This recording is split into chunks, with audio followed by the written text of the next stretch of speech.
Assalamualaikum warahmatullahi wabarakatuh. Nama saya Dwi Rizky Putri Nabila, NIM 030403211102, mata kuliah studi Al-Quran, kelas A, dosen pengampu Bapak Zainuddin. Di sini saya akan mempresentasikan tentang asbab al-nuzul. 1. Pengertian asbab al-nuzul. Asbab al-nuzul terdiri dari dua kata, yaitu asbab yang memiliki arti latar belakang, alasan, atau sebab. Sedangkan al-nuzul sebagai kejadian atau kondisi tertentu yang karenanya Al-Quran diturunkan. Para ulama berpendapat bahwa ayat-ayat Al-Quran turun secara dua cara. Pertama, ayat-ayat yang diturunkan oleh Allah tanpa suatu sebab atau peristiwa tertentu. Kedua, ayat-ayat yang diturunkan dan dilatar belakangi oleh peristiwa tertentu. Dengan demikian, asbab al-nuzul adalah suatu konsep, teori, atau berita tentang sebab-sebab atau peristiwa turunnya ayat tertentu dari Al-Quran kepada Nabi Muhammad SAW, baik berupa satu ayat maupun rangkaian ayat. 2. Cara mengetahui riwayat asbab al-nuzul.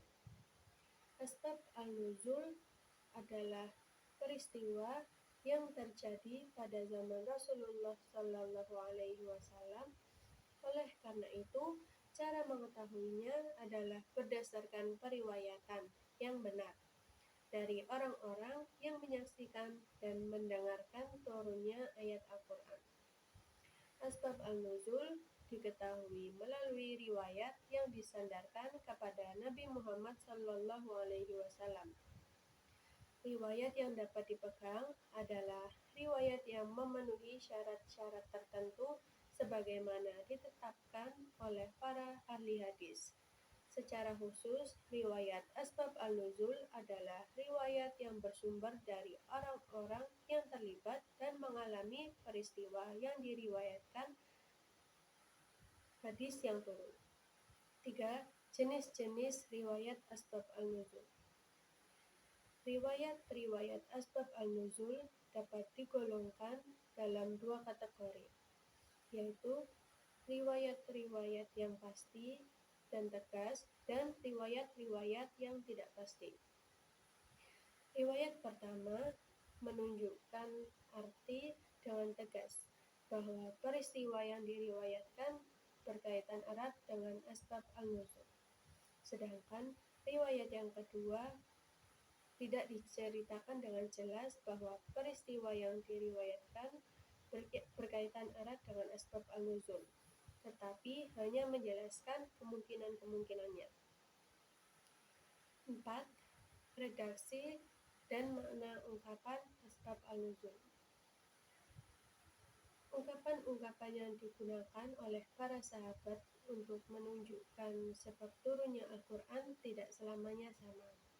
Ungkapan-ungkapan tersebut secara garis besar dikelompokkan dalam dua kategori, yaitu sharih atau jelas dan muhtamilah atau masih kemungkinan belum pasti. 5. Pandangan ulama tentang asbab al-nuzul. Para ulama tidak sepakat mengenai kedudukan asbab al-nuzul. Mayoritas ulama tidak memberikan keistimewaan khusus pada ayat-ayat yang mempunyai asbab al-nuzul, karena yang terpenting bagi mereka ialah apa yang tertera dalam redaksi ayat. Keenam, fungsi asbab al-nuzul. 1. Mempunyai arti penting dalam menafsirkan Al-Quran. 2. Pemahaman asbab al-nuzul akan sangat membantu dalam memahami konteks turunnya ayat. 3. Studi tentang asbab al-nuzul akan selalu menemukan relevansi sepanjang peradaban manusia. Sekilas Atau sekian presentasi dari saya. Jika ada kesalahan kata atau ucapan, mohon maaf. Wassalamualaikum warahmatullahi wabarakatuh.